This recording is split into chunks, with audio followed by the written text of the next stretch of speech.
You've probably heard about Punxsutawney Phil, but we're going to read Punxsutawney Phyllis.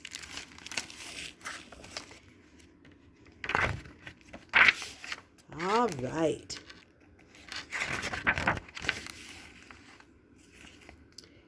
Phyllis was not like the other groundhogs. She liked to get up in February instead of in March. She liked to be outdoors instead of indoors. When spring rains soaked the earth and everyone else huddled in the burrow, Phyllis splashed in puddles. "You're sopping wet," her mother scolded. "I like the way mud feels between my toes," Phyllis explained. Her mother shook her head and said to Phyllis's father, "That's Phyllis." When the stream water rushed icy cold and fierce between the banks, Phyllis went wading. "You'll catch a cold," Aunt Patsy warned. Phyllis's mother just shook her head. "That's Phyllis." When the August sun beat down, turning the meadow brown, Phyllis picked blackberries, warm and sweet. "You'll bake in this heat," Aunt Sassy cried. And guess what Phyllis's mother said? "When I grow up," Phyllis said, "I'm going to be Punxsutawney Phil." "Don't be silly, dear," her mother said. "Punxsutawney Phil is a fellow." The other grown-ups laughed, but Phyllis knew she could do it, even if no one took her seriously. And then one February morning, Phyllis woke up early. She crawled out of bed and crept out of the tunnel. The first light of morning shone at the mouth of the groundhog hole.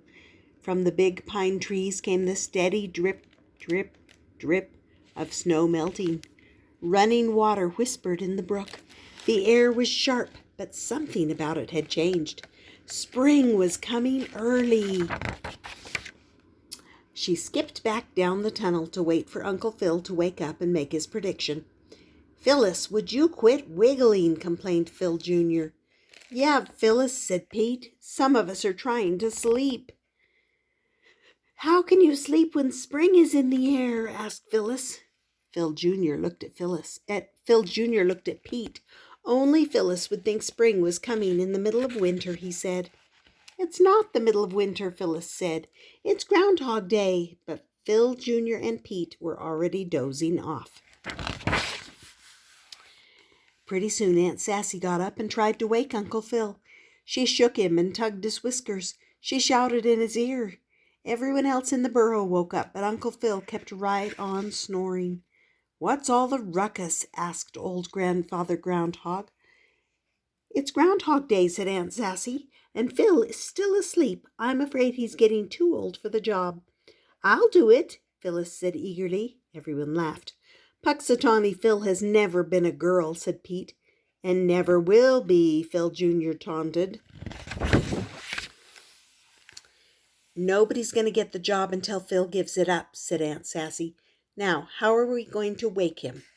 "Dump snow on him," Phyllis suggested. "Good idea," said Aunt Sassy. It worked.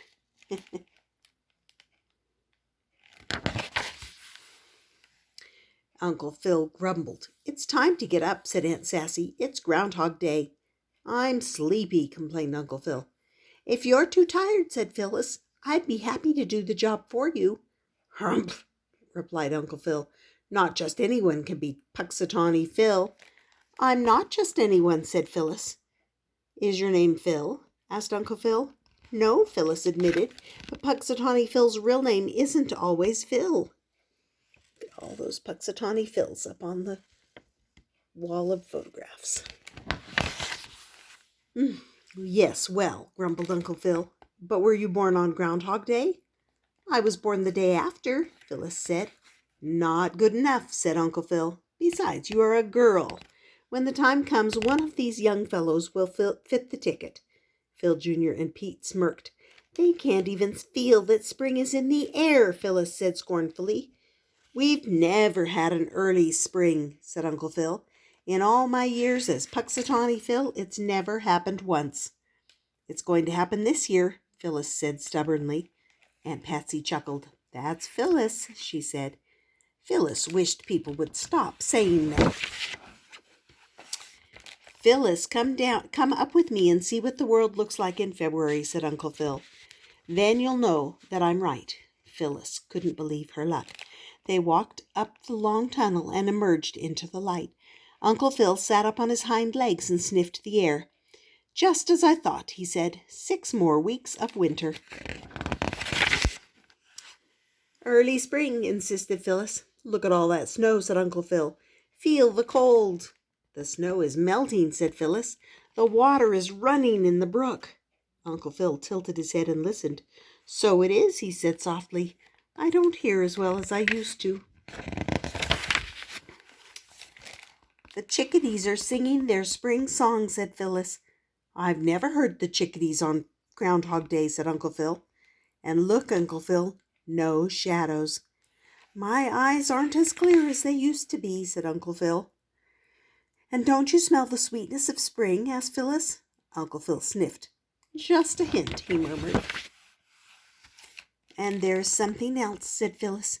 She had finally figured out what had felt different about the air this morning. Feel the wind? It's from the west, the spring zephyr. Well, I'll be jiggered, said Uncle Phil.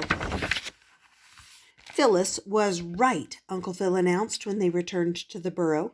We are going to have an early spring. It's time for me to retire.